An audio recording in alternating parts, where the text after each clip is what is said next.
भीष्टं स्थापितं येन भूतले स्वयं रूपकदा मह्यं ददाति स्वपदान्तिकं वन्देऽहं श्रीगुरोः श्रीयुतपदकमलं श्रीगुरून् वैष्णवांश्च श्रीरूपं साग्रजातं सहगणरघुनाथान्वितं तां सजीवं साद्वैतं सावधूतं परिजनसहितं कृष्णचैतन्यदेवं श्रीराधाकृष्णपादान् सहगणा ललिता श्रीविशाखान्वितांश्च नमः ॐ विष्णुपादाय कृष्णप्रेष्ठाय भूतले श्रीमते भक्तिवेदान्तस्वामिन्निति नामिने नमस्ते सारस्वते देवे गौरवाणी प्रचारिणे निर्विशेषशून्यवादी पाश्चात्यदेशतारिणे नमो महावदान्याय कृष्णप्रेमप्रदायते कृष्णाय कृष्णचैतन्यनाम्ने गौरत्विषे नमः हे कृष्णकरुणा सिन्धो दीनबन्धो जगत्पते गोपेश गोपिका कान्तराधा कान्त नमोऽस्तु ते तप्त कांचन गौरांगी राधे वृंदावनेश्वरी वृषभानुसुते देवी प्रणमामि हरिप्रिये वाञ्छाकल्पतरुभ्यश्च कृपा सिन्धुभ्य एव च पतितानां पावनेभ्यो वैष्णवेभ्यो नमो नमः जय श्री कृष्ण चैतन्य प्रभो नित्यानंद श्री अद्वैत गदाधर श्रीवासादि गौरभक्तवृंद हरे कृष्णा कृष्णा कृष्णा हरे हरे हरे राम राम राम हरे हरे मूकं करोति वाचालं पङ्गुं लङ्घयते गिरिं यत्कृपातमहं वन्दे श्रीगुरुं दीनतारिणम् Hare Krishna. So today we are continuing from mantra 4 of Ishopanishad.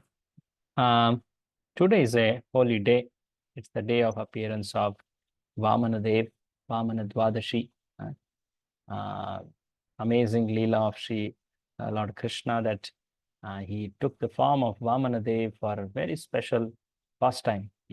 He favored Indra. He favored even the demoniac king Bali. He favored the entire world by giving Mother Ganga through this pastime. Everyone he favored, actually. It is not that only devatas were favored and demons were, at loss. No, everyone were favored by this pastime. It's a very special Leela. You must have surely heard about it today morning, or might be hearing again in the day about Lord Vamanadev. So we all remember him to bless us with such kind of mercy.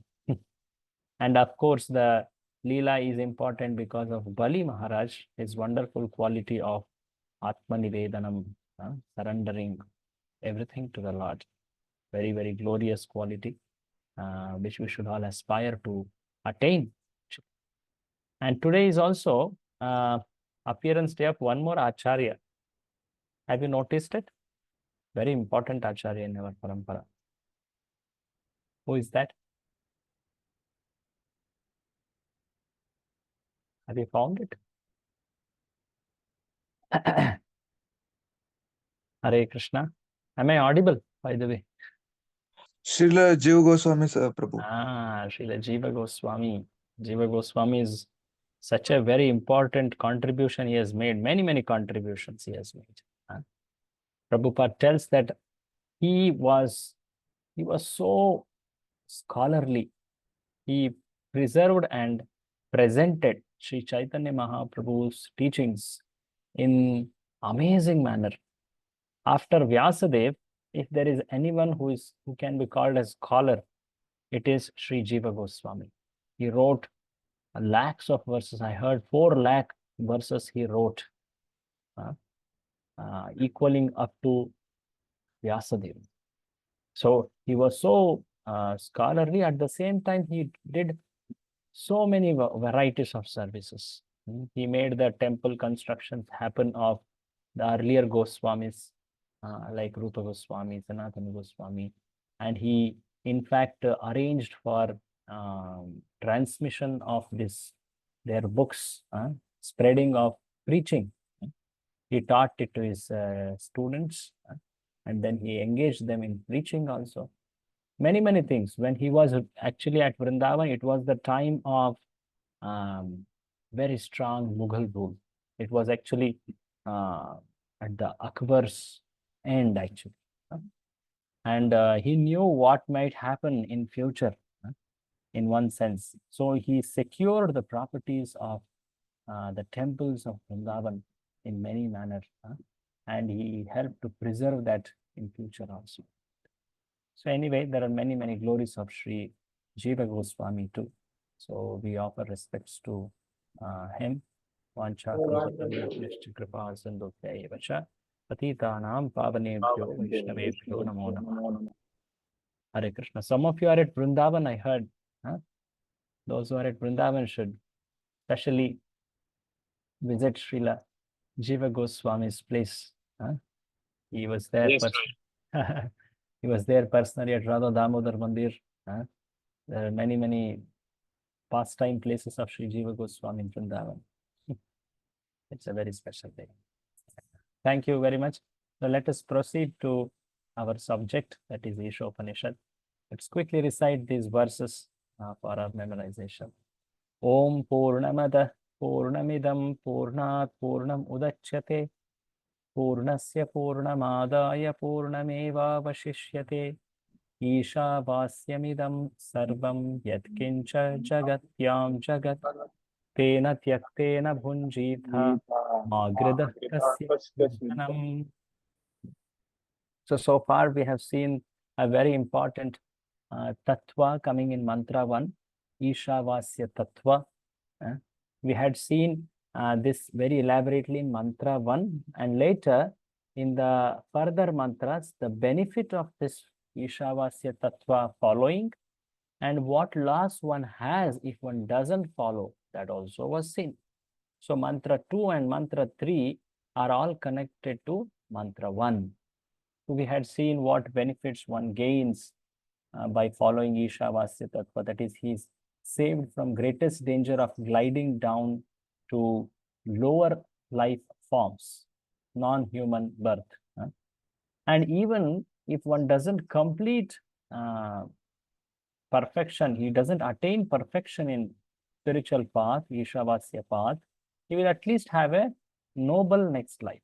He will get human life in the next birth, and he can continue practicing. Secondly, he will attain freedom from karmic reactions. We saw this in mantra 2.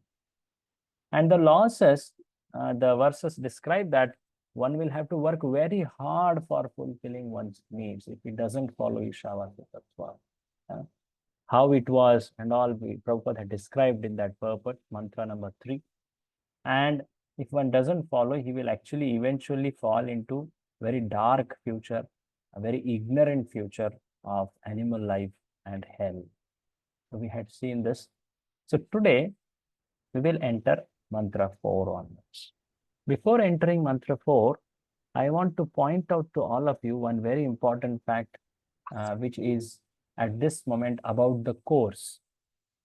In this particular unit, you have to write 2 open book questions. Open book essays. Every unit has 2 questions. In this unit of Ishopanishad, you have 1 question based on mantra 1, 2, and 3. I'm showing it up here because you can start formulating your answer from now on. At least the first question. You need not wait at the end of the unit, because we may forget many things because the discussion has just happened and it is still fresh in our memories. We can start writing down. Can someone read the question on the screen? This is the first question of this unit, which is related to mantra 1 to 3. Please read the question. Who is reading? Describe in your own words practical ways and the benefits therein of applying the Ishavasya principle in first society in general, ISKCON, third your own life. Give reference to Ishopanishad mantra 1, 2, 3. And purports in your response. So this is actually making us understand that how a person who has gone through this reading has understood it, so that he can follow it in his life. It's called personal application. And he can also see how this should be applied to the bigger world, outside world, that is preaching application. So we should actually look for this. how we have understood so as to follow oneself, and how we can apply it in the bigger society outside. So in your answer, you have to list these three categories.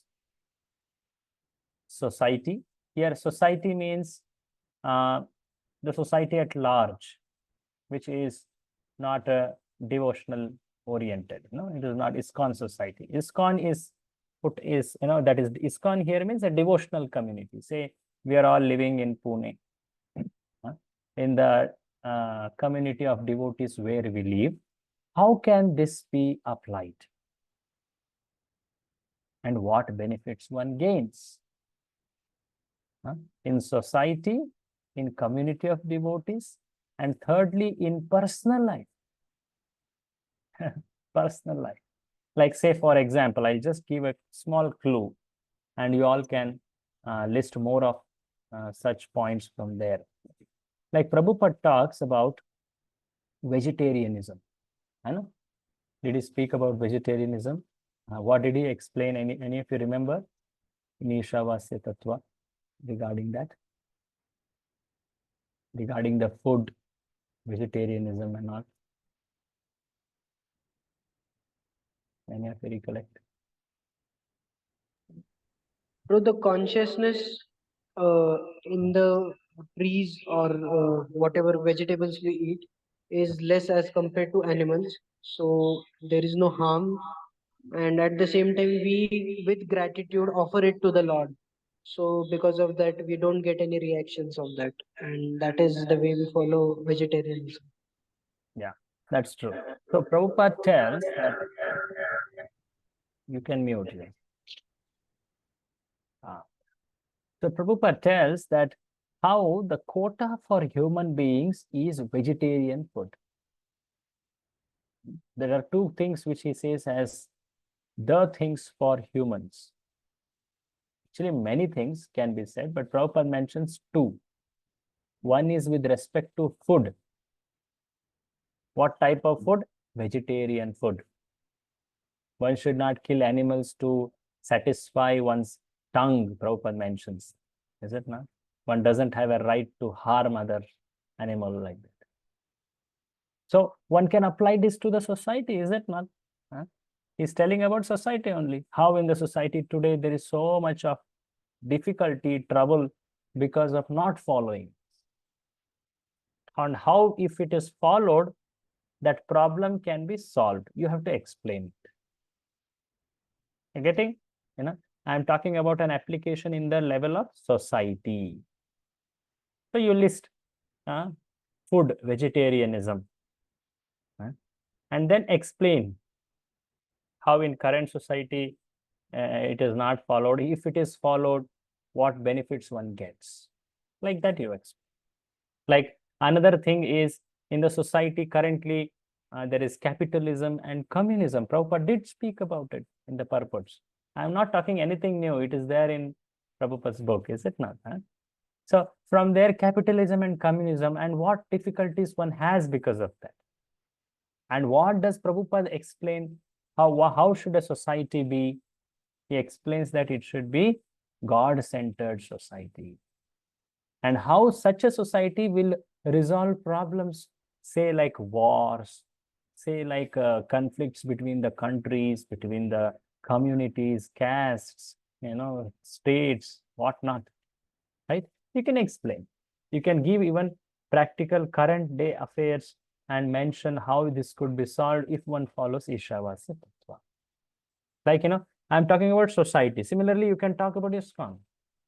How in spiritual society, in community of devotees where we live, if we follow Ishavasya principle, what does it say? Ishavasya principle talks about following Vedic literatures, is it not? And ISKCON is established on the basis of Vedic literatures, especially Bhagavad Gita.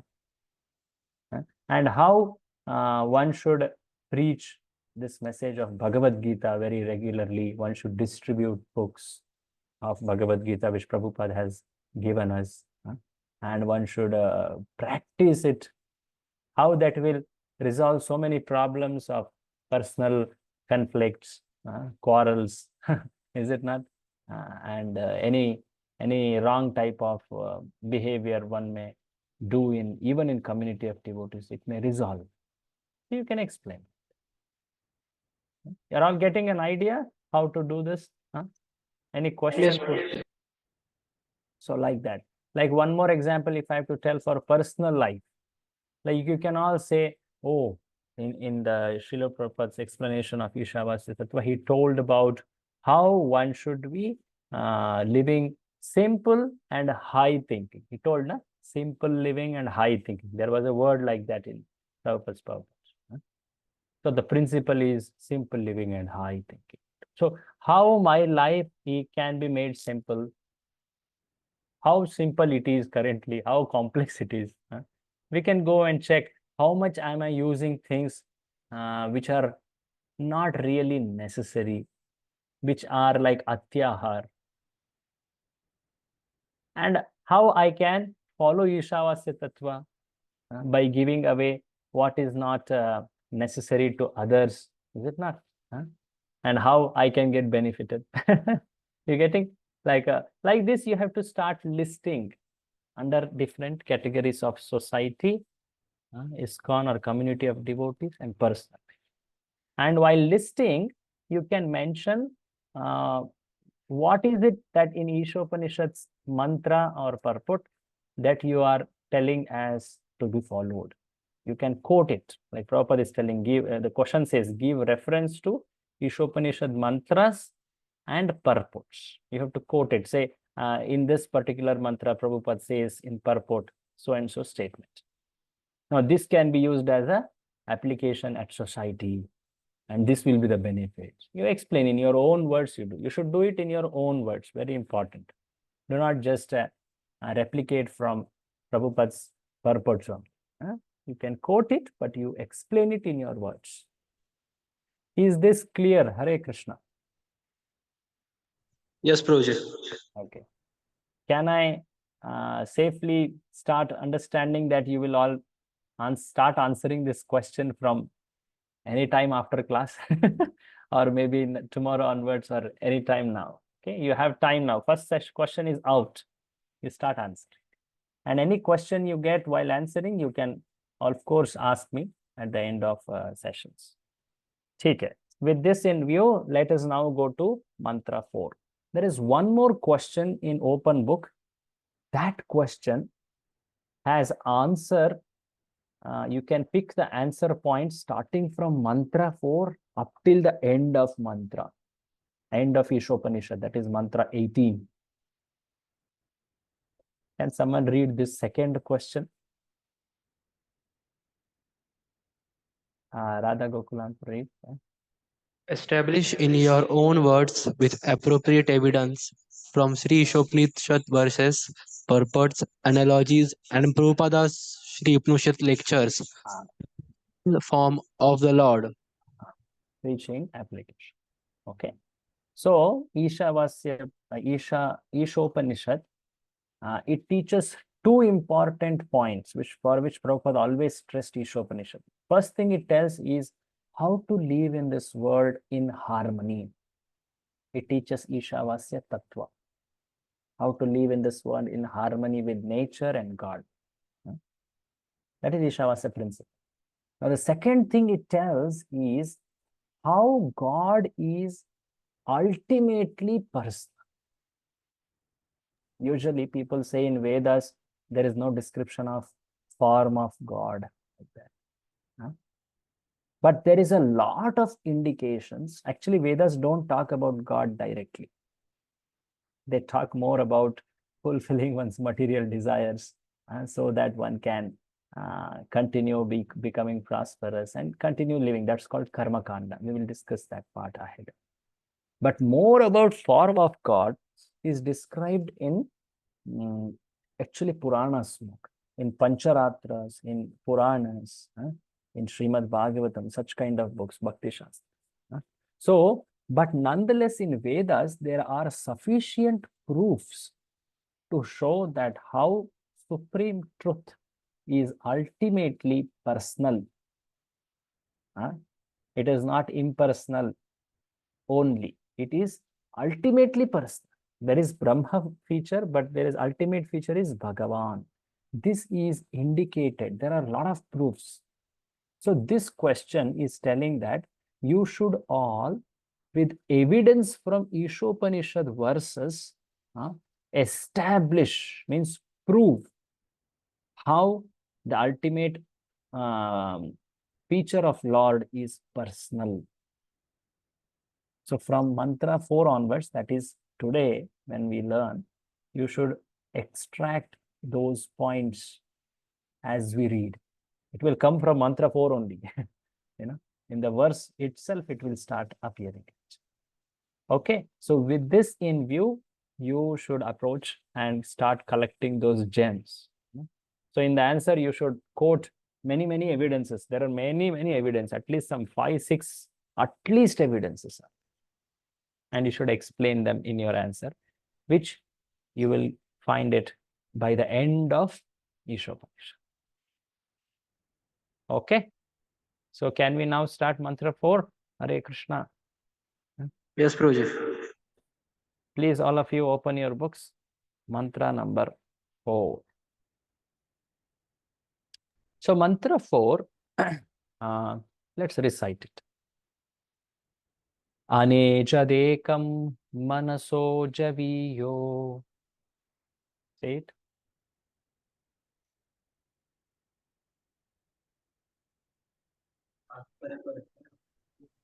We recited Nainadeva apnuvan purvamarshad.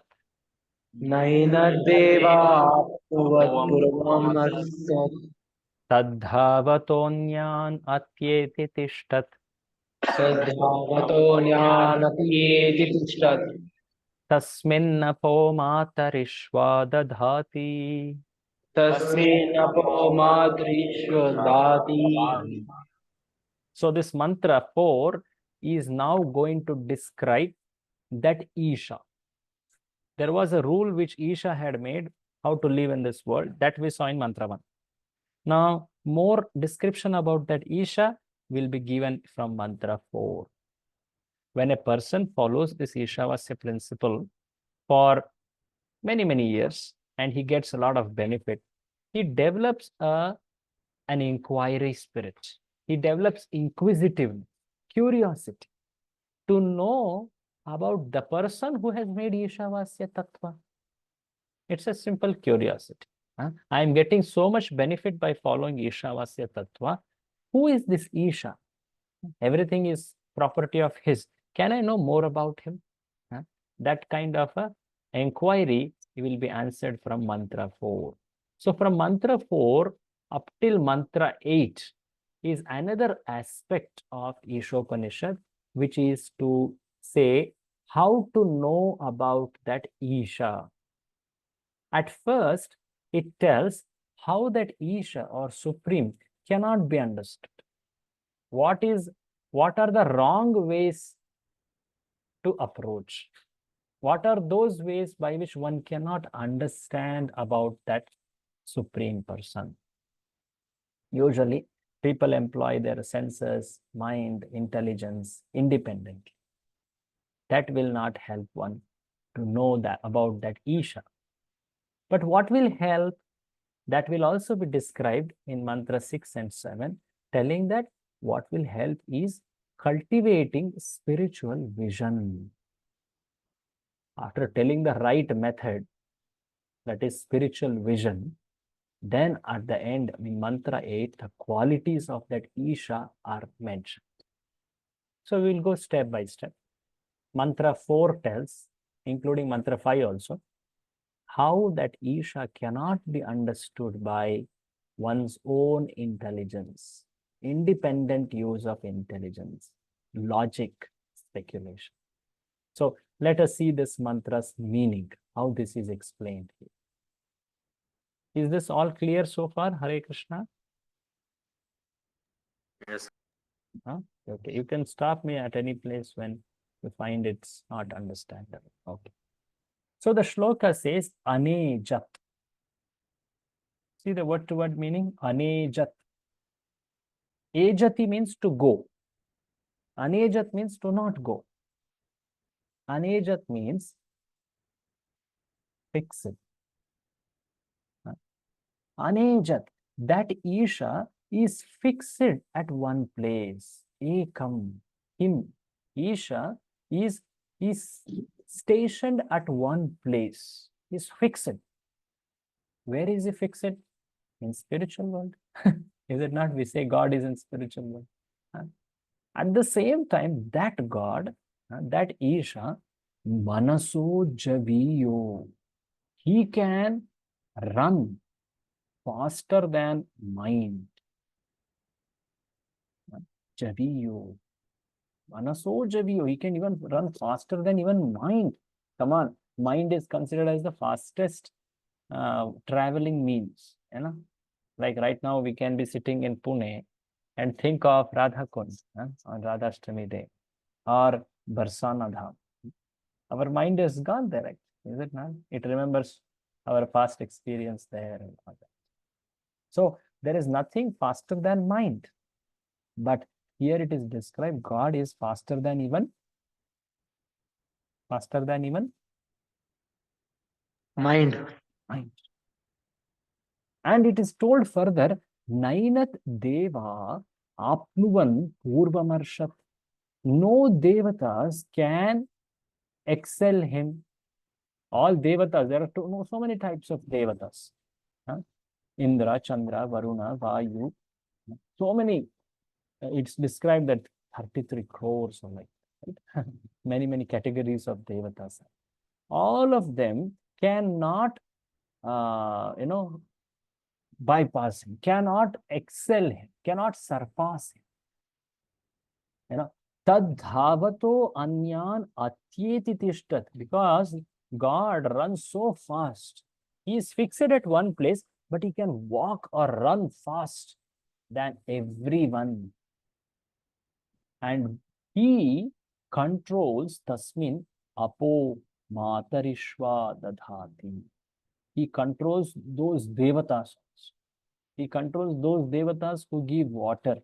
Who gives water among devatas? Varuna. Varuna, Indra, both are related to water. Matarishva actually means wind. These two are one of the very powerful forces, water and wind. Is it not?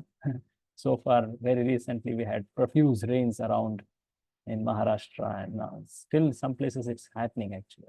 Is it? How powerful it is, how one cannot control anything in front of them. One just have to vacate.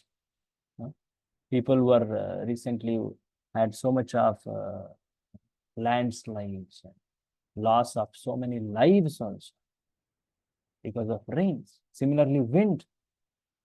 So the gods who control rains and wind are controlled by this god, that is Isha.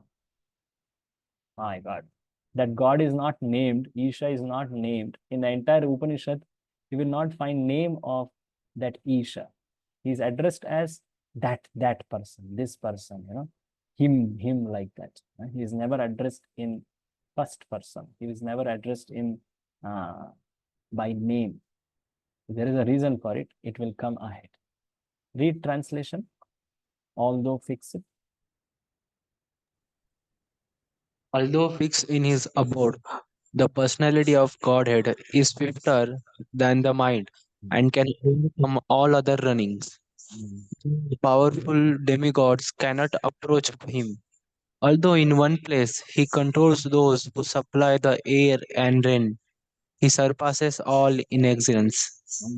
So, what is told in this shloka essentially is that God is fixed in one place. The personality of Godhead is fixed in one place, means he is staying at one place.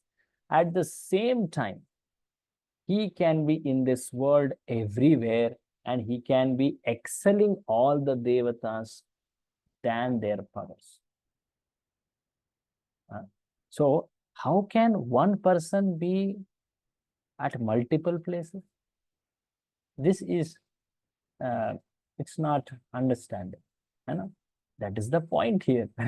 So how to know that God can be at multiple places at the same time? He can be in spiritual world. He is there in spiritual world. Anejat means he is fixed in his abode, that is spiritual world.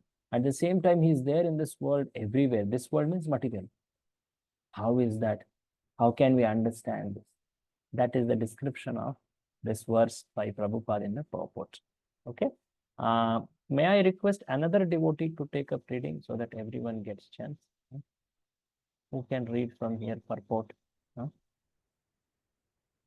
Through mental speculation, even the greatest philosopher cannot know the Supreme Lord, who is the absolute personality of Godhead. He can be known only by his devotees through his mercy. So this is interesting. How can one know him? Only when he... Otherwise, one cannot know him. One cannot know him by the use of one's mind or by one's intelligence. Arey, how come? Everything we know or believe only when we understand by mind and intelligence. But how can I follow God if I can't understand him by my intelligence? This may be a question, because God is beyond one's intelligence. We consider anything to be reasonable when we understand and accept by one's intellect. But God is so great that intelligence cannot understand him fully. You see, who made intelligence? God. If we can know anything, that means we are superior to that thing. If we can know God by our intelligence, then what becomes superior? What becomes superior? Our intelligence. Intelligence. But by definition, God is the superior.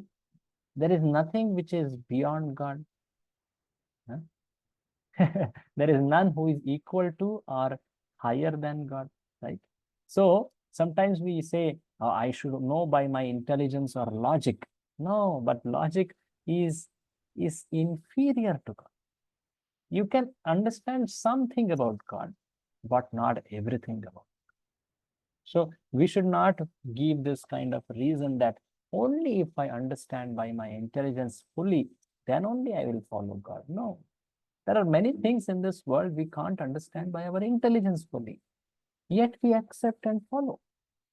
Especially with respect to God, it is told that his nature is inconceivable. You might have heard this word, inconceivable. That means achintya. What does it mean, achintya? What does this word mean, achintya? Any guess? You might have heard, no? Achintya hai na, Bhagavan. What does it mean, achintya?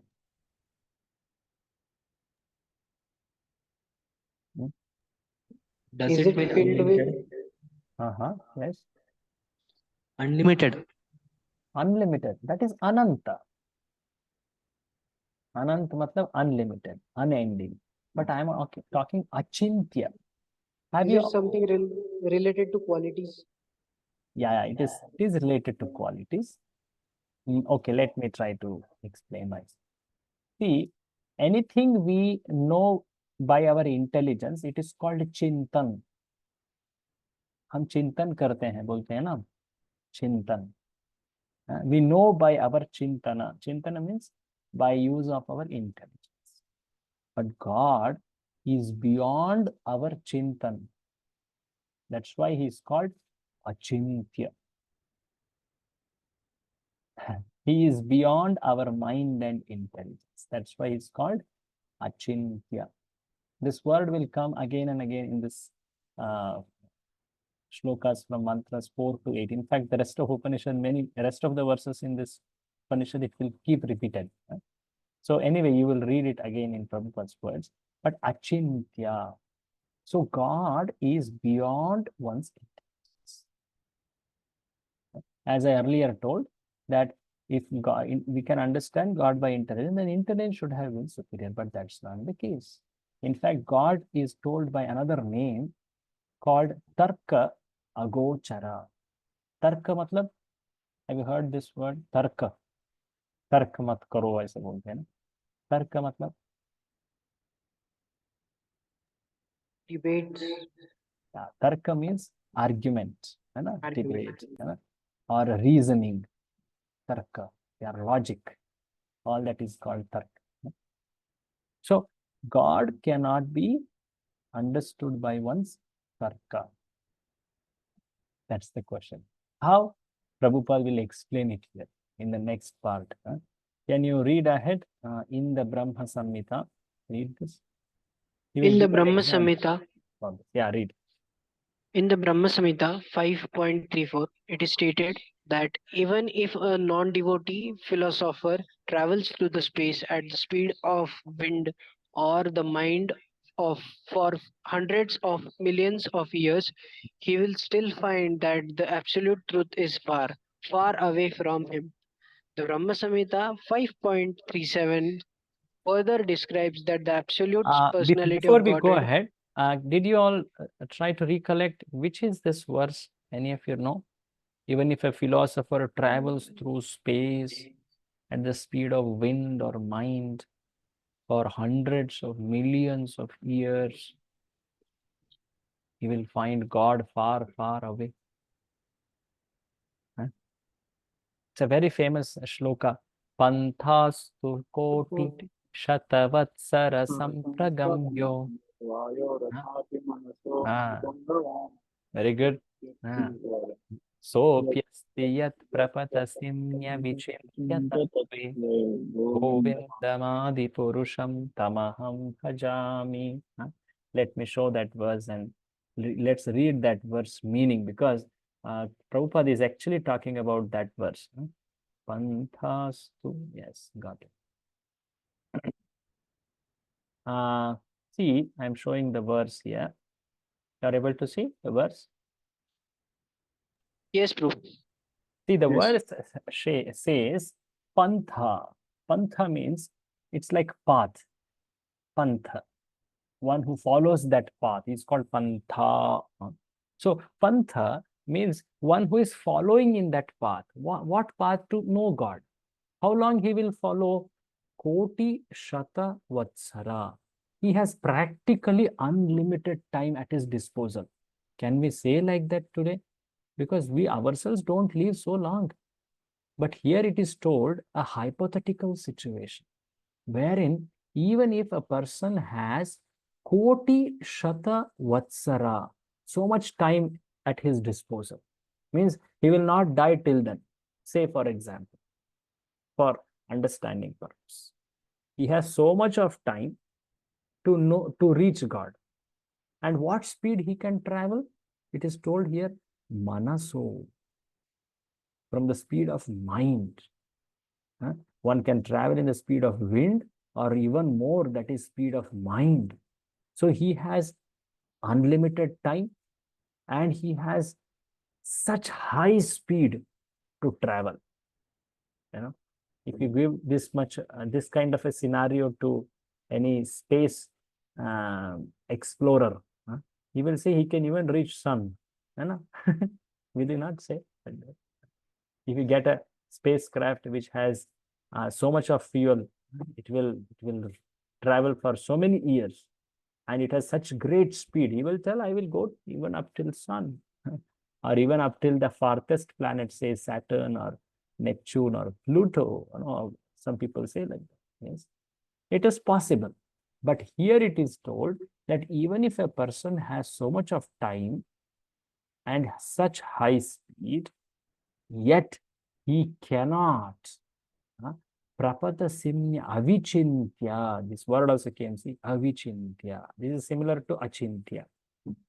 He can still not go and reach God, because God by nature is avichintya tattva. Let's see the word to word meaning of this. Avichintya tattva. What does it mean? Read this. What's the meaning of this told? Beyond Beyond material material conceptions. Non-material conception. He is not like in one part of this world where I can go fast, and I can reach at fast and meet him. No, you can't meet him like that, because he is beyond matter. So like this, when one is trying to understand about God, one should not think him to be like matter, like material people of this world.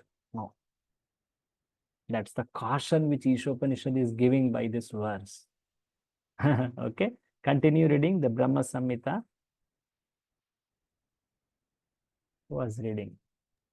Yeah, read. The Brahma Samhita 5.37 further describes that the absolute personality of Godhead has transcendental abode, Ah.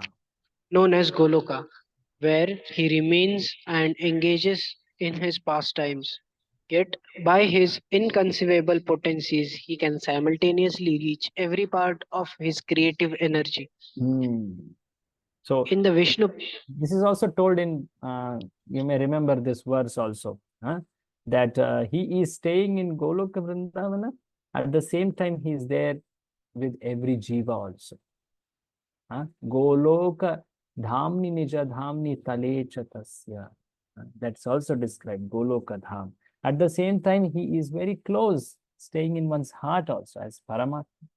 So how it is, that same person is so far, at the same time so near. This is told in Vishnu Puran.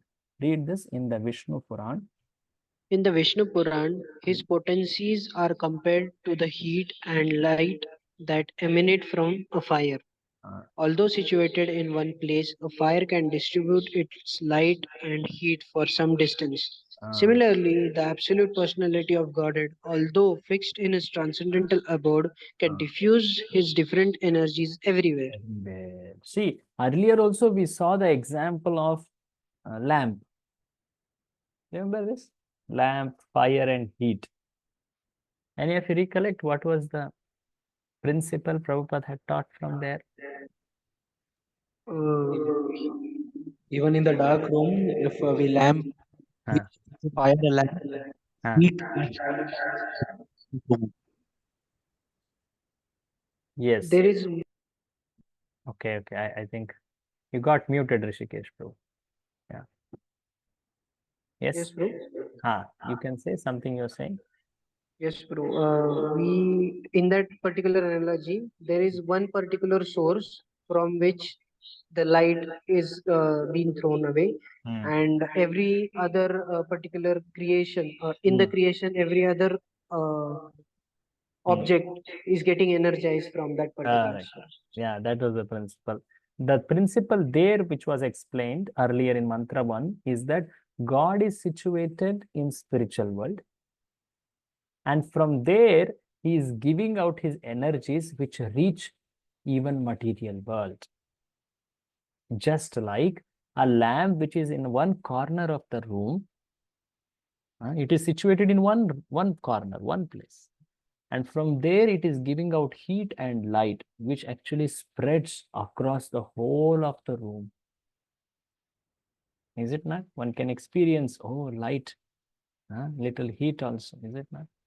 So like that, that principle showed God at spiritual world, and he is in this world through his energies.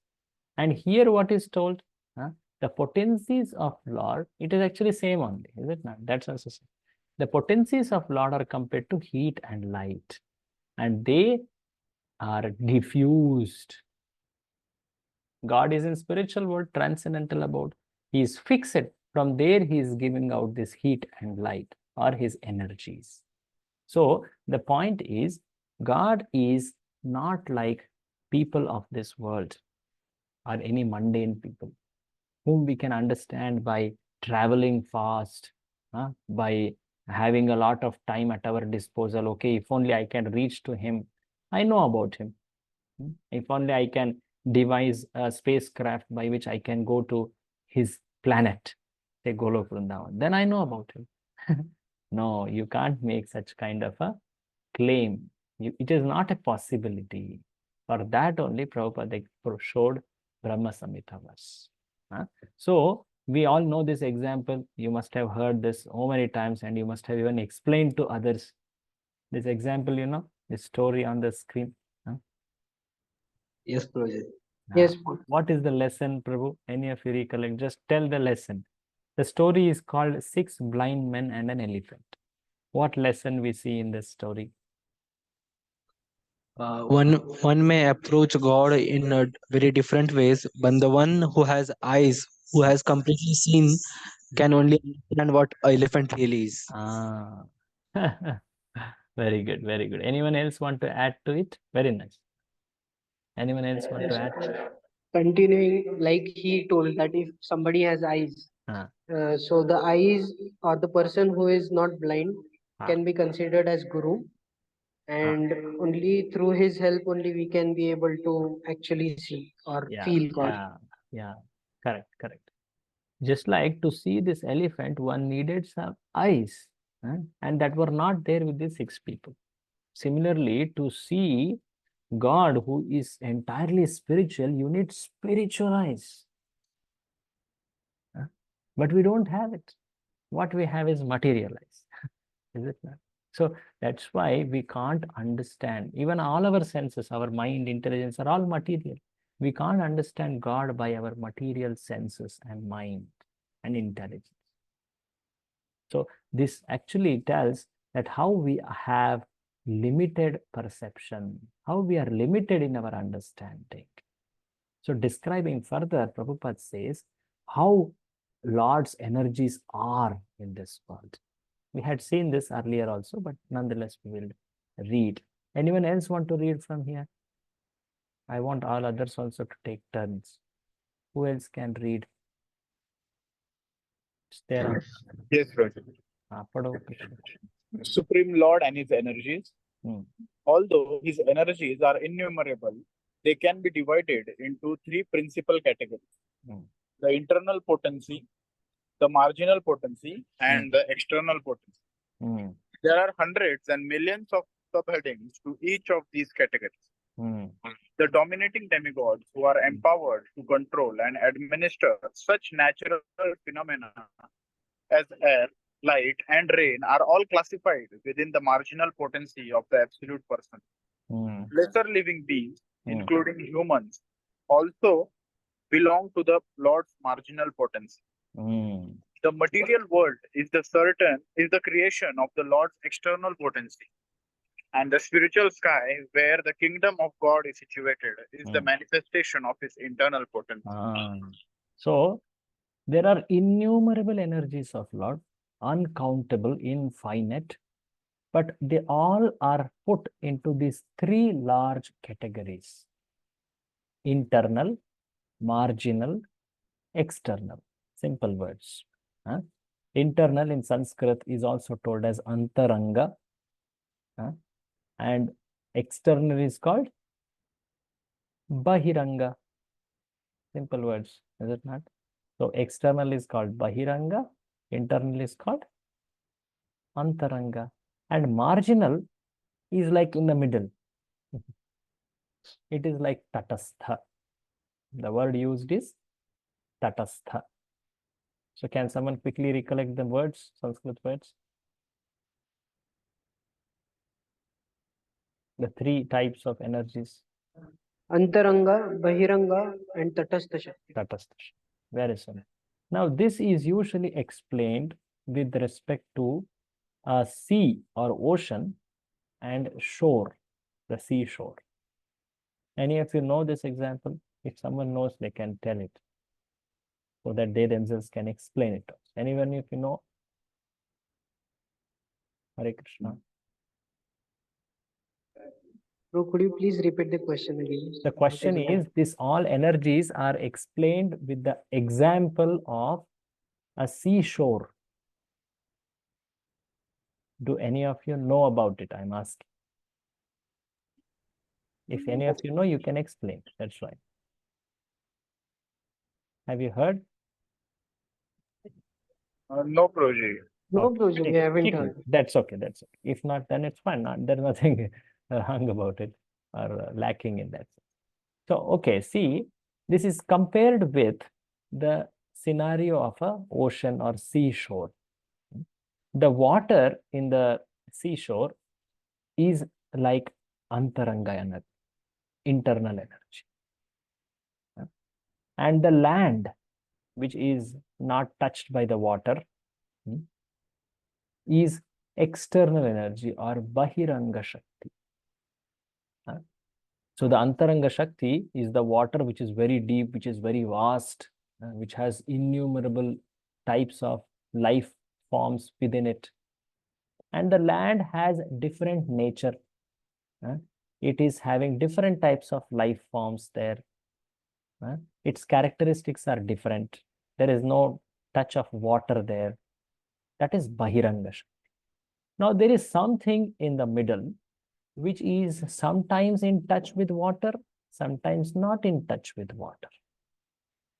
Sometimes in touch with internal energy and sometimes in touch with external energy.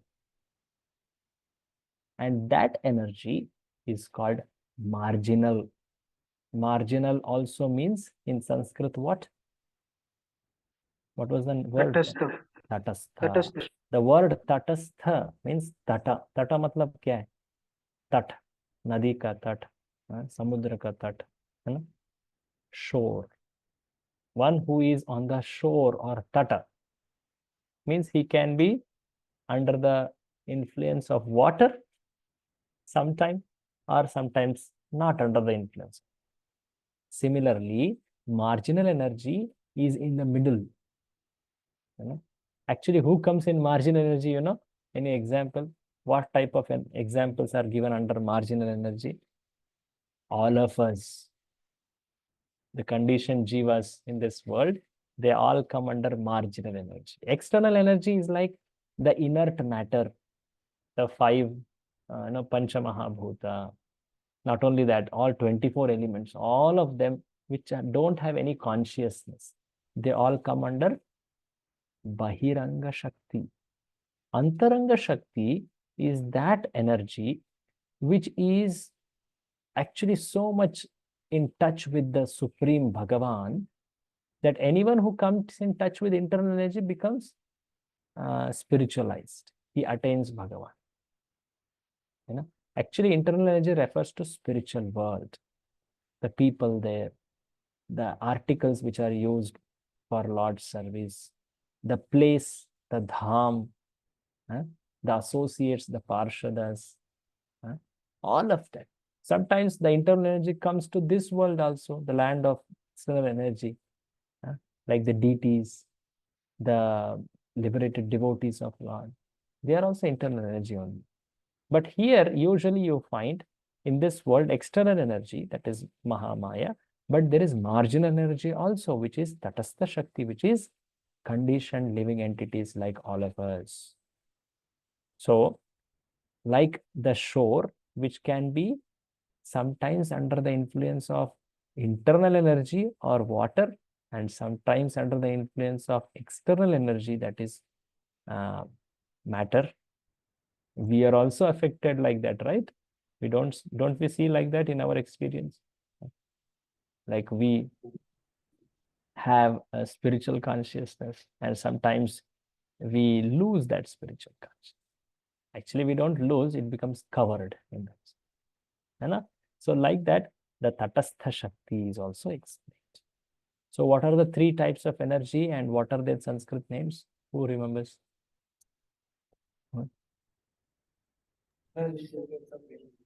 External energy, internal energy, and marginal energy. Very good. Internal energy as sea, external as land, and the Tatastha means the margin between sea and land. Margin, correct. Can you give what come under external energy, internal energy, and marginal energy? In internal energy, there comes saintly persons or deities, or in external energy, there comes 24 gross elements. Correct. And in material. Tatastha become. Tatastha jivas, conditioned living entities. Jivas in this world, okay, who are conditioned. And in internal energy, the liberated jivas, all that which is there in spiritual world, like holy dham, all the items which are used in Lord's service, the weapons of Lord, all the articles which he uses, the rivers, the trees, and all that comes under internal energy. Remember this. This will again come in the next purport also, but it is mentioned by Prasad here. We learned it. Now, how is the relationship of God with his energies? That is further explained in the next paragraph. Continue reading. Who was reading? Read it. Achintya Veda Ved and proof for personal form. Thus, the different energies of the Lord are present everywhere. Although the Lord and his energies are non-different, one should not mistake these energies for the Supreme Truth. Nor should one wrongly consider that the Supreme Lord is distributed everywhere impersonally, or that he loses his personal existence. Men are accustomed to reaching conclusions according to their capacity for understanding. But the Supreme Lord is not subject to our limited capacity for understanding. It is for this reason that the Upanishads warn us that no one can approach the Lord by his own limited potential. So the Lord has many types of energies. We fall in marginal energy. So there is superior energy, that is internal energy, and Lord is the energetic. He is beyond all these energies. So how can we as energy know about energetic? By very principle, we cannot know him fully. How much we cannot know, that is told by Lord himself in Bhagavad Gita. In the 10th chapter, Lord says that it is not that only those who are in this world, who are having, who are under the influence of Maya, who don't have knowledge, they are not able to know me. No, no, not like that. Even the great rishis, the great devas, Brahma, Shiva, all of these kind of people, jivas, they cannot know me. Name vidu suragana, rishayaha, devarshi, devascha, rishayaha. So Krishna says that it is not that because someone is ignorant, he cannot know. No, by the very principle, by the very constitution of those jivas, that they are inferior, they are created. How can they know about creator? It cannot be possible. So what is this mantra actually telling us? Read this fourth mantra. In the Bhagavad Gita 10.2, the Lord says that not even the great rishis and suras can know him. And what to speak of the asuras, for whom there is no question of understanding the ways of the Lord. This fourth mantra of Sri Ishopanishad very clearly suggests that the absolute truth is ultimately the absolute person. Otherwise, there would have been no need to mention so many details in support of his personal features. See, in this verse, very clearly you notice that it is told that God is fixed at one place. The word is there called anejat. And it is also told that he runs fast. You know, the word is used, dhāvataha. I'll go back to the word and show you. See, this word is there. Atyeti tishtat. He is faster, javiyaha. He runs fast. He moving quickly. Tadhavataha. The word is there, no? So the point, what does this all show? He is situated at one place, he runs. That means he has a form. He is a person. If he was not a person, how can you say that he is at spiritual world? If it was impersonal, how can we locate it? We can't give a location, no? We can't give it as an address, right? If we are telling someone's address, that means he's a person, right? Simple fact. And he's running means he has senses. He has senses like feet, hands, all that. He controls. So this all shows that the absolute truth is ultimately personal. Prabhupada is pointing that out. Otherwise, there would not have been mentioning of so many details. of beings, residing at a place, running faster than everyone can. What does this all show? They show that he is person, but not like us. He is a person not like us. That's also mentioned. Okay, so the further things are also important. Rishi Vishwamitra, can you read?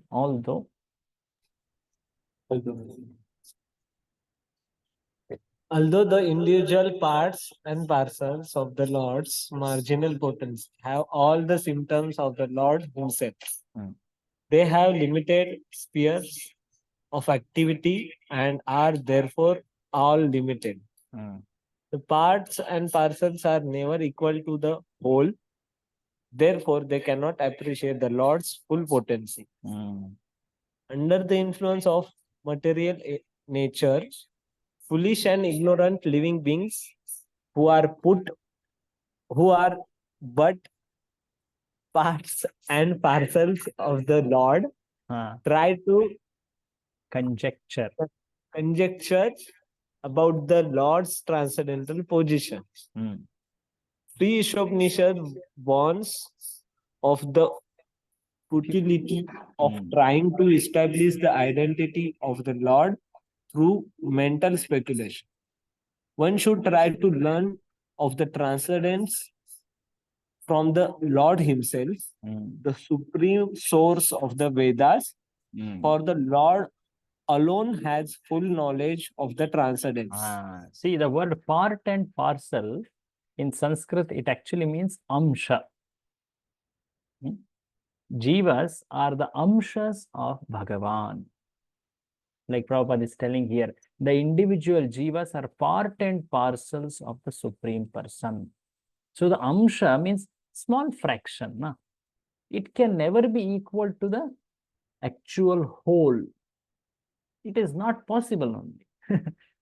So that's why Prabhupada is telling, how can an amsha try to know about the whole? It is not possible. Only it is possible only when that Supreme Person, he himself tells about himself. One should try to learn from the Lord himself. So one can know God when God himself tells us. Where has he told it? He has told it in the Vedas, in the scriptures. And that's the way even the great devotees, acharyas explain. So in that manner, we can understand God. Yes, we can know God, but we should know what is the right way. We can know God by mercy of God, by the way he has taught us, like that. So now, does this mean that I cannot use my mind and intelligence for any good purpose? No, you can use, Krishna says, one can use one's mind and intelligence, the senses, for right purpose. What is that purpose? Now it will be explained. Rishi Vishwamitra Prabhu, continue.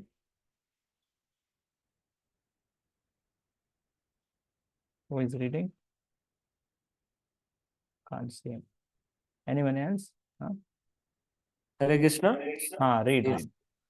Proper use of one's initiative, active nature.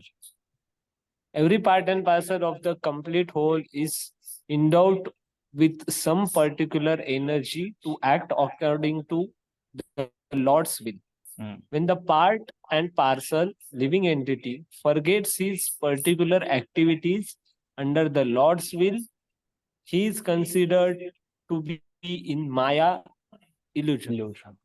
Thus, from the very beginning, Sri Ishopanishad warns us to be very careful to play the part designated for us by the Lord.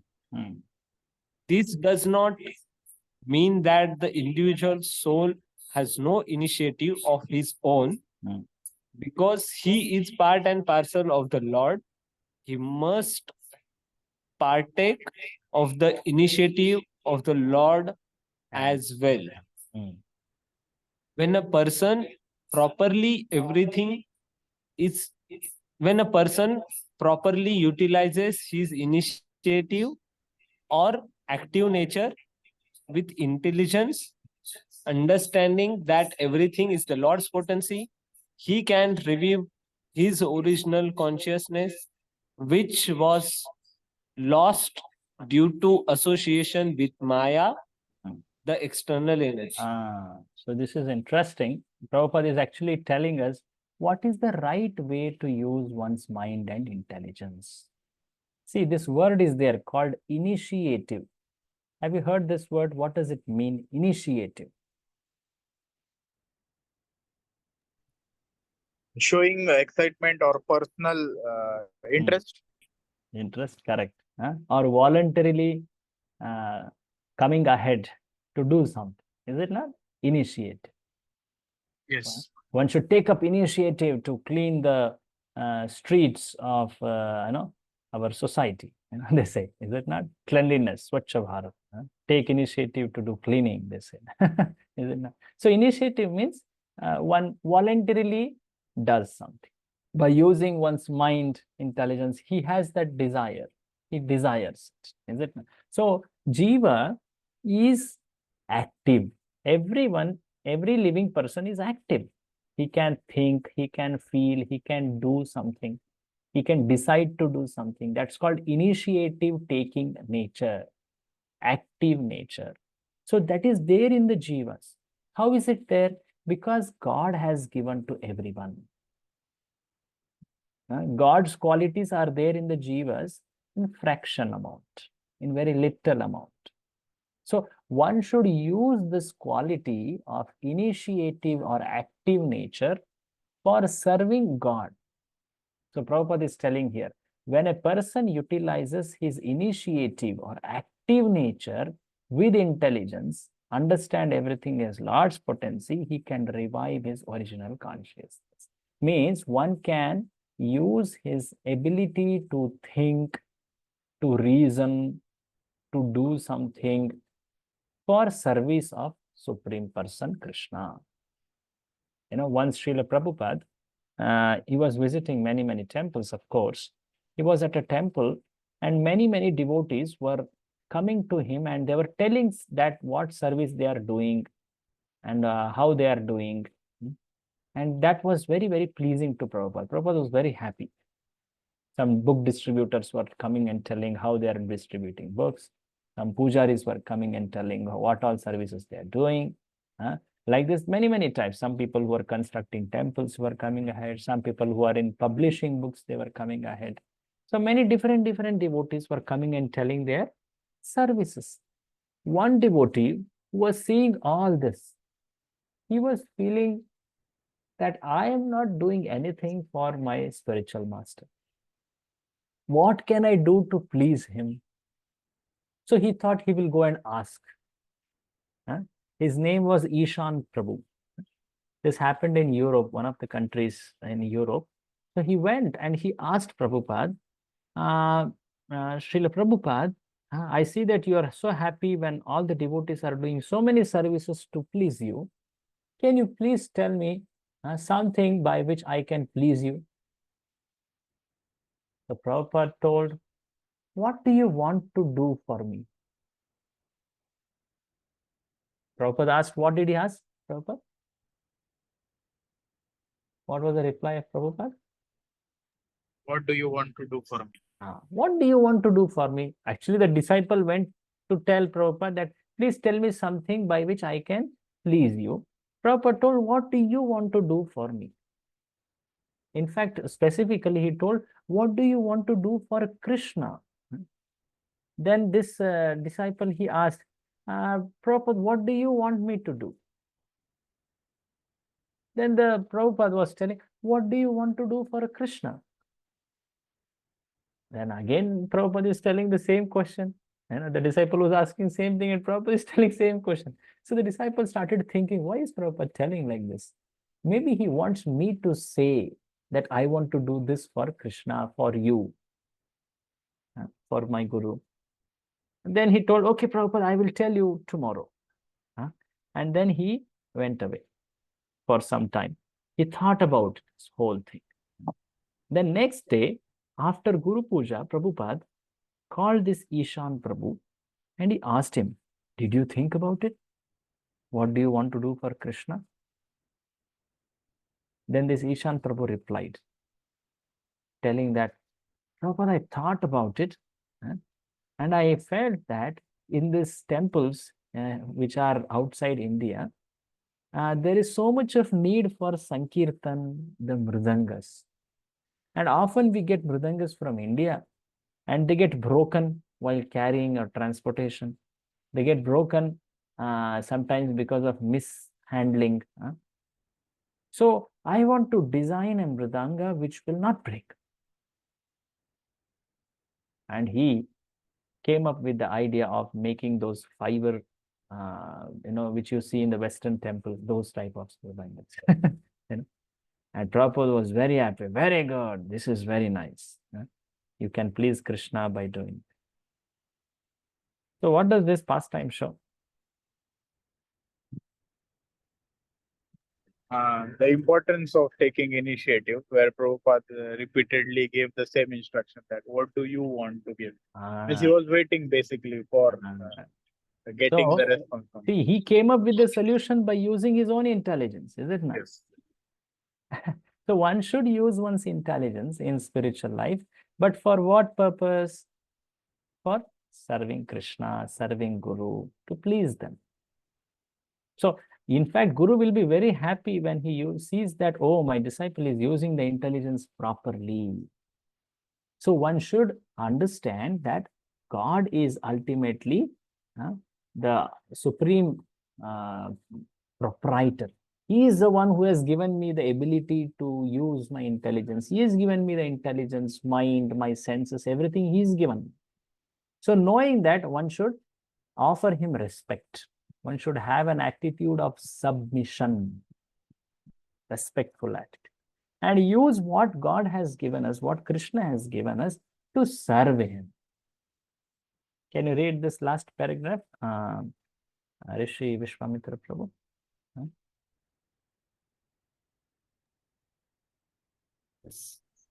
No Lord by adopting submissive attitude. All power is obtained from the Lord. Therefore, each particular power must be utilized to execute the will of the Lord and not otherwise. Lord can be known by one who has adopted such a submissive service attitude. Perfect knowledge means knowing the Lord in all his features, knowing his potencies, and knowing how these potencies work by his will. These matters are described by the Lord in the Bhagavad Gita, the essence of all the Upanishads. So Prabhupada is concluding this shloka's description, saying that Lord can be known by one who has adapted submissive service attitude. Very important to note this, A submissive service attitude, not a challenging attitude, not an attitude to know God, to conquer God, to say that I know God now fully. No, not like that. That kind of an attitude will not help a person. So what one should have is submissive service attitude. So like this, Prabhupada concludes this. The wrong way is using one's mind and senses and intelligence in an independent spirit. But the right way is to know that God cannot be known by my own mind and intelligence, but he can be known by his mercy. So like this mantra 4, it describes these important points. Can you read these points? Hare Krishna. One cannot know the Supreme Lord by mental speculation. Second, Supreme Lord and his energies. 3 energies we saw. 3 energies.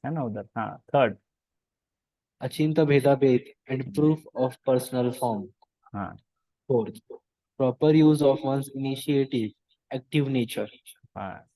Fifth, know Lord by adopting submissive attitude. Okay.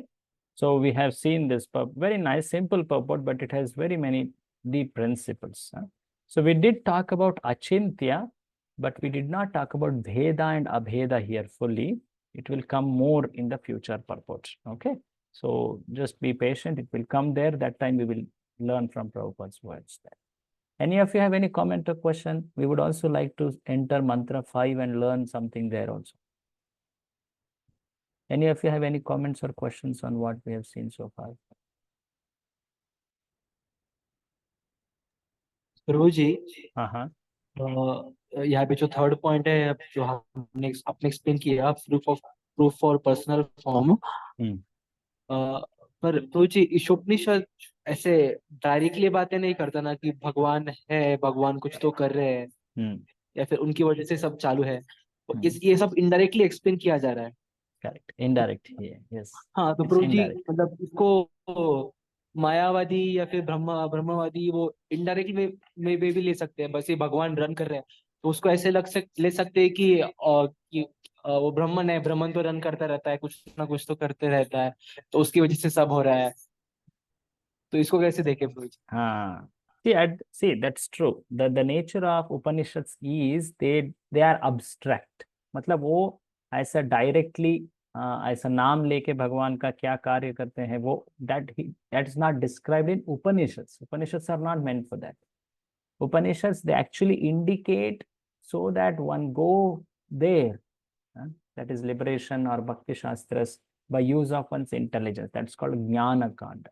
And that is why there are many ways to interpret the Upanishads mantras. There are many ways one can interpret. That's why one should be very, very cautious to learn the right meanings from the right acharyas, right people or acharyas, basically.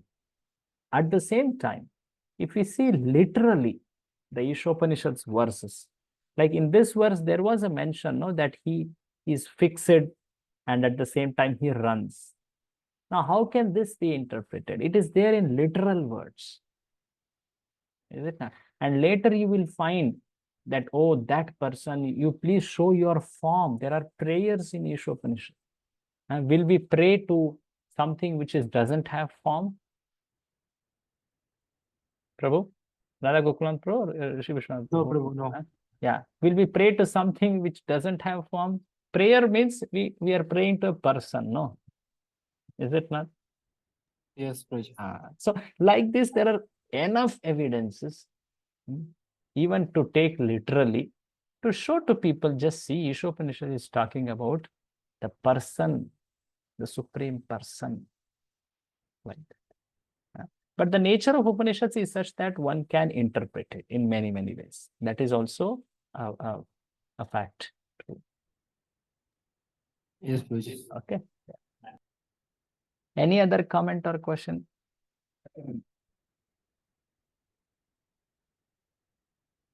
Okay, we will enter the mantra 5 because we will try to cover that. That's also small, but it is continuation of the same mantra.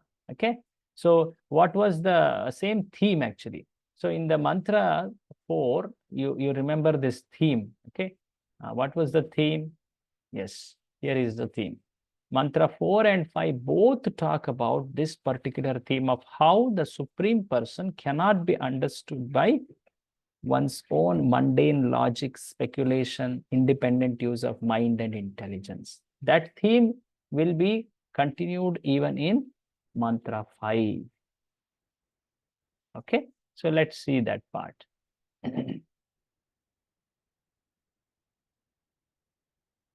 Mantra 5, please repeat after me. That's a very puzzling verse actually, very interesting verse of Upanishad. Tadejati tannaijati. Tadejati tannaijati. Taddure tadvantike. Taddure tadvantike. Tad antarasya sarvasya. Tadantarasya sarvasya. Tadu sarvasyasya bahyatah. Tadu sarvasyasya bharatah. See, in this word, the one word in this verse, one word is repeated many, many times. Which is that? Tat. The word tat is repeated many times. tat ejati, tat na ejati, tad dure, tad antike, tad antarasya, tad sarvasyasya bahyataha. Tat means, in Sanskrit, tat, any of you know what it means? Literally,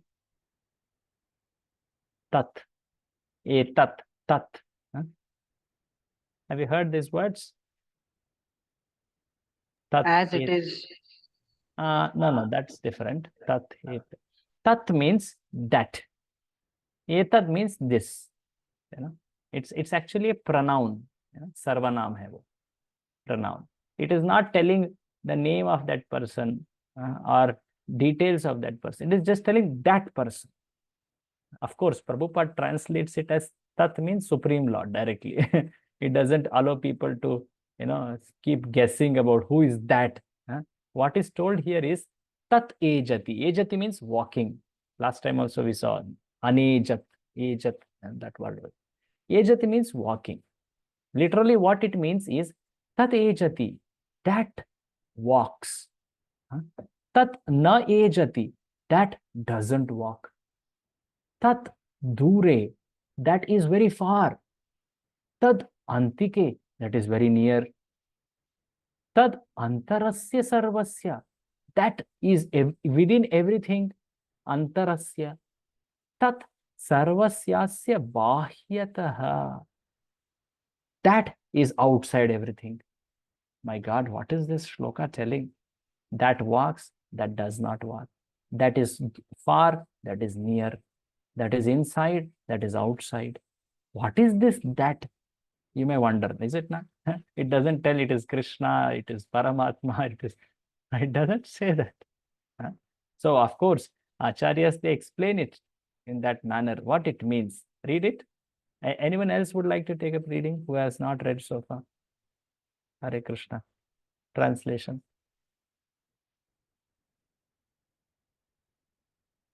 Please read. Hare Krishna. Yes. The Supreme Lord walks and does not walk. He is far away, but he is very near as well.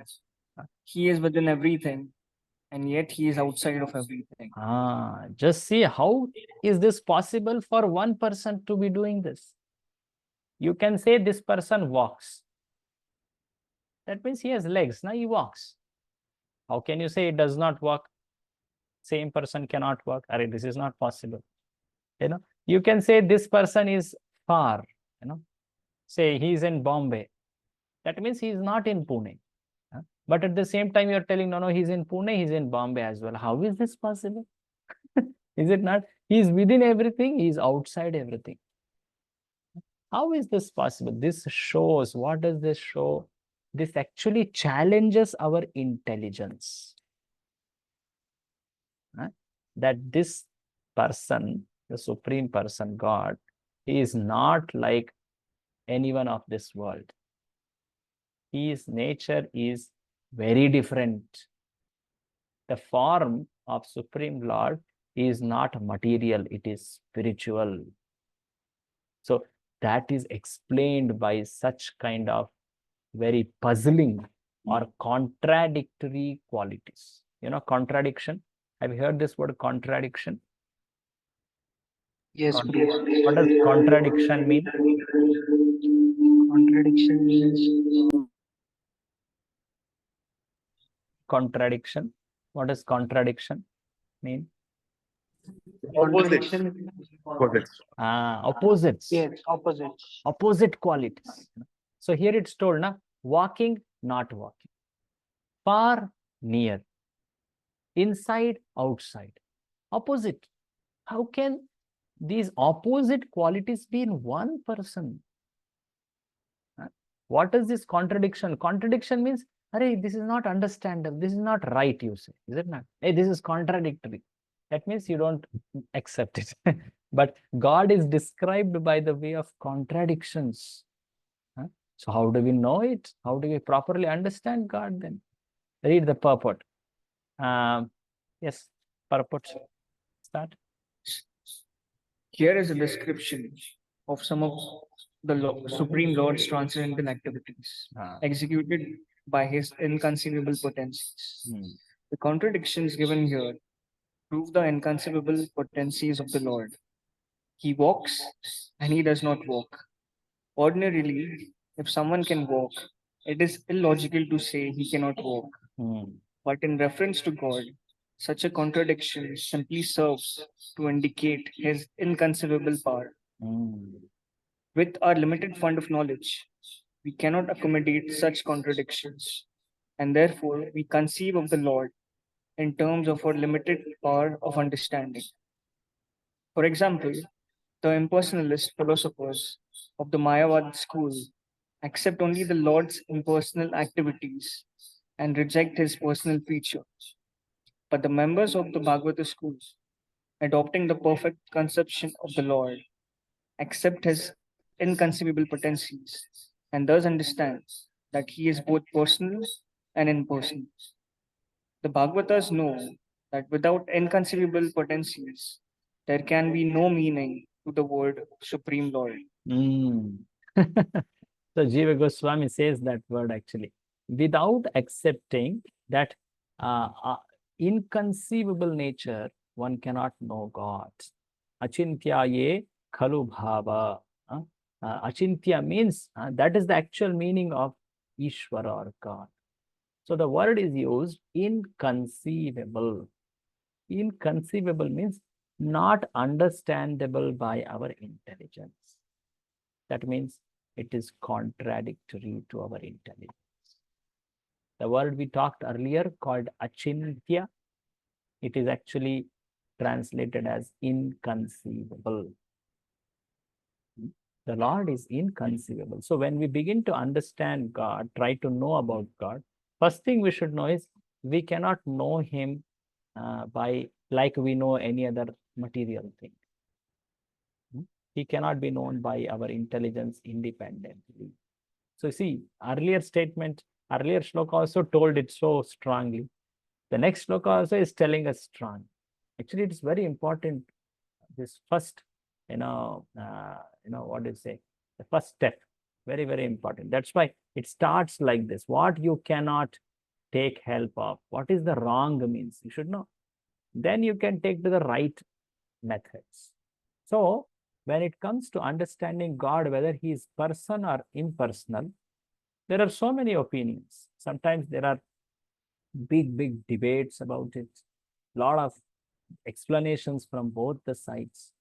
But for those who are following Srimad Bhagavatam, they understand that the supreme truth, absolute truth, it is both personal and impersonal. We saw this in the mantra, invocation mantra only, is it not? Brahman, which is impersonal. Paramatma is personal. Bhagavan is supremely personal. Is it not? So when we say absolute truth, it means Brahman, Paramatma, and Bhagavan, all three are there. They are all three understandings about that one absolute truth. That means God or absolute truth is both personal and impersonal. So when we try to know about God, one should at least have this humility that God is ultimately inconceivable. I cannot know him fully. He can have contradictory qualities. So how do we understand these contradictory qualities? Is there any way? Yes, there is a way. So that is explained from further. Can you read ahead? How to understand contradictions? We should not take it for granted that because we cannot see God with our eyes, the Lord has no personal existence. Sri Ishopanishad refutes this argument by declaring that the Lord is far away but very near also. The abode of the Lord is beyond the material sky, and we have no means to measure even this material sky. If the material sky extends so far, then what to speak of the spiritual sky, which is altogether beyond it? That the spiritual sky is situated far away from the material universe is confirmed in the Bhagavad Gita 15.6. But despite the Lord's being so far away, he can at once within less than a second, Mm. descend before us Mm. with a speed swifter than that of the mind or wind. Mm. He can also run so swiftly that no one can surpass him. Mm. This has already been described in the previous verse. So we have so many times read this from Prabhupada's words that God is actually beyond the material sky in spiritual world. He is far. He is very far. One can never reach him. He's so far. At the same time, he is so near. He is in fact situated in our heart as Paramatma. If someone calls him with love and devotion, he is immediately available. That way, he is far and he is near.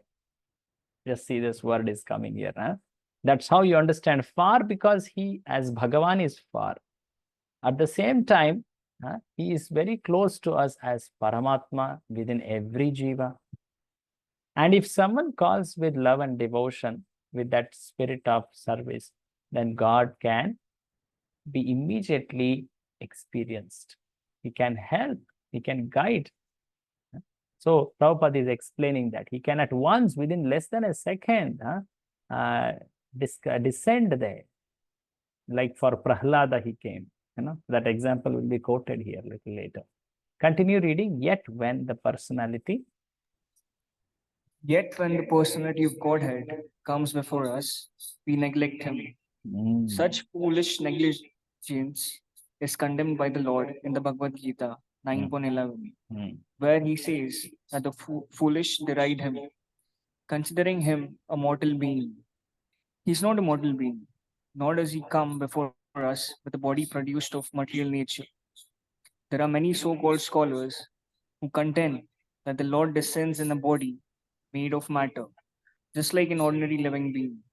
Not knowing his inconceivable power, such foolish men place the Lord on an equal level with ordinary men. So that supreme person, he descends to this place. See, there are some people who say God is great. He is great and he can never come to this world, which is material world. He is in his spiritual world. He's always there only. He can never come down to this world. Now, this is like restricting God by our own conditions. How can we impose conditions on God? Yes, God is so far. He is in spiritual world. But if he wishes, he can come down to this world. That is called avatara. And when he comes here, does he need to take a body like the people of this world? No. He can come in his self-same spiritual body. So that is avatar. At the same time, God also comes apart from avatars in another form, which apparently looks like matter, which is made up of, say, mud, metal, some stone, wood, that is what is called as deity, vigraha. So if God is spiritual, he can come to this world in the self-same spiritual body, avatara, or he can come in an apparently material form, but yet be spiritual, so that he can be accessed, experienced by the jivas who can only experience matter being in material. So Prabhupada describes about the deity form, how the deity form externally appears to be matter, but it is spiritual. It is possible for God to appear like that. So the science of deity form is next part. Can someone read that? Continue reading. Same devotee can read. Because he is full of inconceivable potencies, God can accept a service through any sort of medium, and he can convert his different potencies according to his own will. Non-believers argue either that the Lord cannot incarnate himself at all, or that if he does, he descends in the form of material energy. See, we just now described this, is it not? Some say that he cannot come only to this world. Or others say if at all he comes, he has to take a material body. Continue these arguments. These arguments are nullified if we accept the existence of the Lord's inconceivable potencies.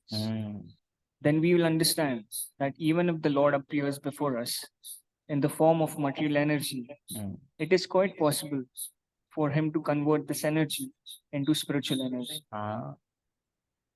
Since the source of the energy is as one and the same, the energies can be utilized according to the will of their source. For example, the Lord can appear in the form of the Archavigraha, a deity supposedly made of earth, stone, or wood. Deity forms, although engraved from wood, stone, or other matter, are not idols, as the iconoclasts contend. Iconoclasts means they are set of people who say that God is, the form of God is ultimately impersonal. Whatever we show as the Vigraha is matter. It's all material form. It is not actually spiritual. So you need not worship these images. They are against images. They say that.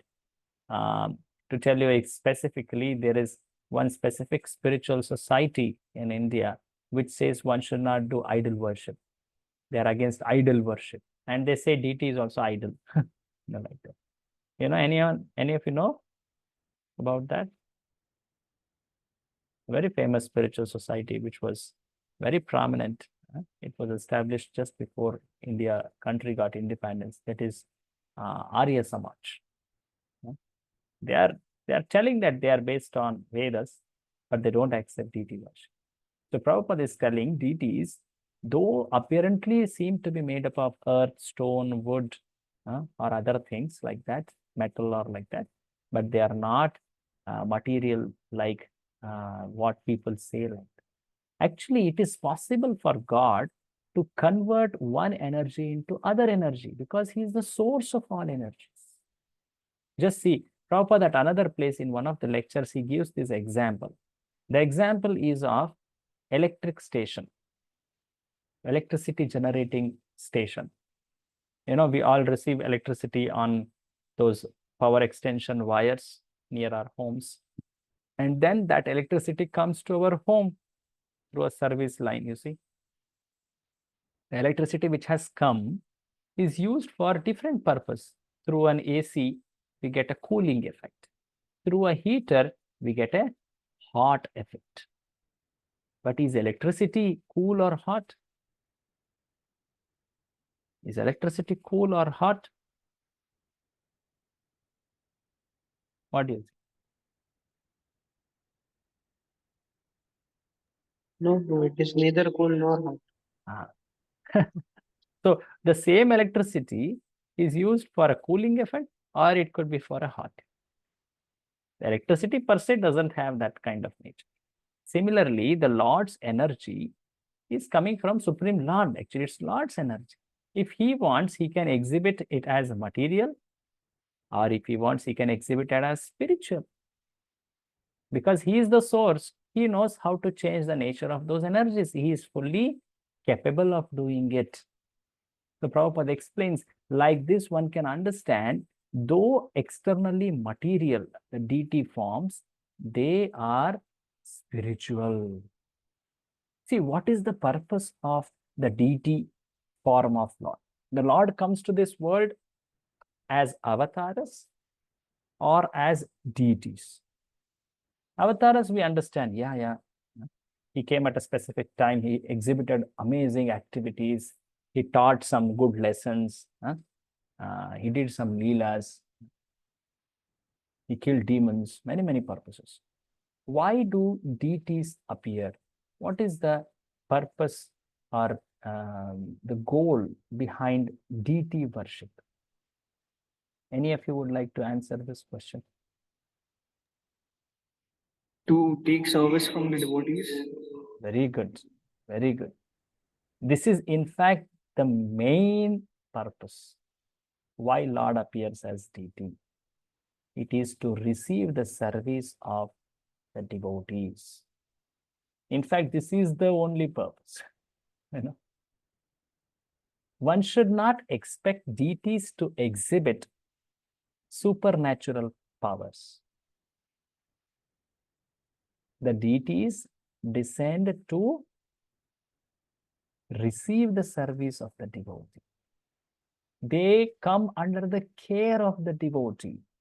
The devotees can experience that Supreme Lord by touch, by seeing, by offering varieties of services, and Lord accepts all of that. The conditioned souls in this world, they cannot see anything but matter. They cannot touch anything but matter. They cannot do or anything apart from through these material senses. But Lord is so merciful that he can descend and become experienced through these material senses of worshipper. And by that, the Lord actually gives mercy to the worshipper. Many, many benefits of worship of deities is there. The important purpose is Lord receives the service of the devotee when he comes as deities. One should not say, "Arey, just see, deities could not protect themselves. There was some rat around the deities, and it came and it disturbed around some things it made around." If God cannot protect his own altar, what can he protect with respect to this world? Some people commented like this. And those who were so innocent, who did not have proper understanding, how God can be, like this, who cannot control his own temples. He could not, there were kings who came and attacked on temples. He could not protect his own temples. So how can we worship such a God who cannot even protect his own temples? What can he protect us about? Have you heard this logic, Hare Krishna? Sometimes people say this. So, no, the purpose of deity's descent is not to exhibit great power, great knowledge, to speak. God can do. In very special cases, he can exhibit. But can we expect that at every moment? What do you think? Hare Krishna.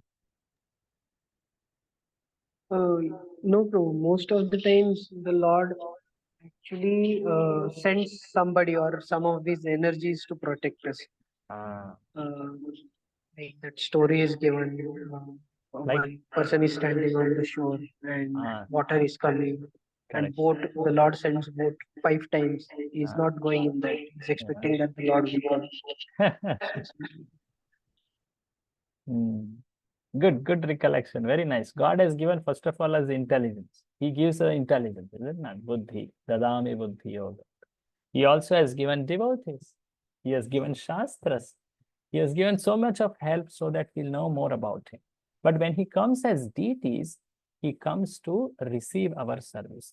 Now, can all of you just quickly tell 1, 2, 3, 4, what benefits does one receive by serving the deities? What benefits?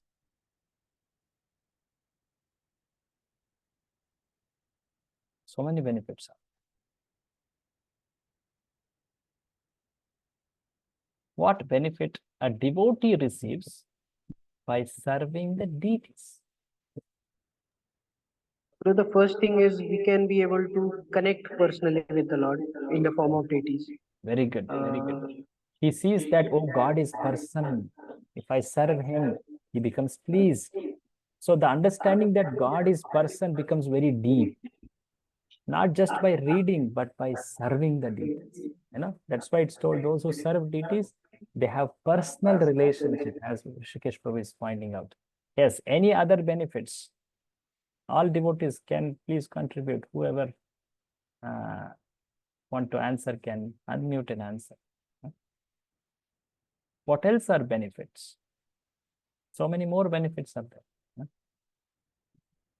Personal relationship. This is one benefit. Any more? True, most of the times it happens that what bhav we are serving. So that also comes in play. Like Yeah. some Matajis are there who treat them like their sons and all this. Yeah.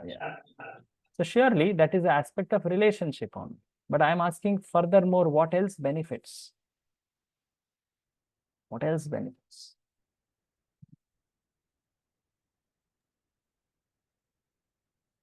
Huh? Really? No one is able to come up with that. So we become habitual of considering deities as our own family member only. Ah. Like if we are going to take prasadam, then we will offer them only and then only we will honor. Correct. Or else we would feel left out that we Yes. haven't done that Very part. good. That's like relationship again. Yes, we understand God is person. He's our very intimate, related to us like that. Yes, that's good. Right. Chetana Shuddhikaran. Ah, very good. This was I was looking for. Huh? One becomes purified. The senses become purified. The mind becomes purified. Ultimately, consciousness gets purified. How it happens, Prabhu? One who answered, very nice answer. How it happens? One gets attached to the features of Lord through which he or she may not engage in other external Very good. energy. Very good. Very good. See, just by seeing the forms of Lord every day, thinking about them becomes very easy. Otherwise, what do we think about? The deity forms, when we think about, we become so quickly spiritual, devotional, we become connected to the Lord, we become purified. Otherwise, what else objects are there for our senses? So when we serve the deities by our senses get purified. The purification happens. Prabhupada tells a lot about this. That's why one should serve deities. Some service with respect to deities. Any other benefit? Any other benefit? Prabhu, we get to offer bhoga and we can have the maha. So that is also way of purification. Anything we want to use in this world, that becomes purified when we offer to deities, be it food, prasadam, bhoga, or anything for that. Wonderful. That's very good. Anything else? Like one, okay, already time is passing. I did not notice. One can connect through one's emotions to Lord when one serves deities. One starts offering prayers. One starts glorifying. One celebrates festivals. All this actually connects in a great spiritual emotions awaken. Just see what all deities have great contribution in our spiritual progress. Is it not? So much actually. If there were no deities, we cannot imagine how we would have been practicing spiritual life, Krishna consciousness. Is it not? The deities are mercy descent, mercy avatars. Out of great mercy, Lord has descended as avatara. So more about these deities descended as this Archa avatara, it is called. We will try to learn about it in the next class. It's already late for now. But today we have started mantra 5. We completed mantra 4. So what is this mantra 5? Let's quickly see that. Okay.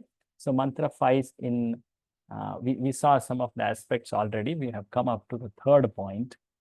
Can you read, Prabhu, the first, second, and third point? We just started third point. Yeah. Read. First, Supreme Lord is inconceivable. What is the Sanskrit word for inconceivable? Isha? Achintya.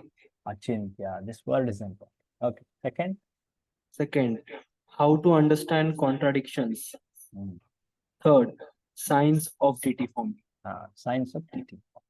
So God can come to this world.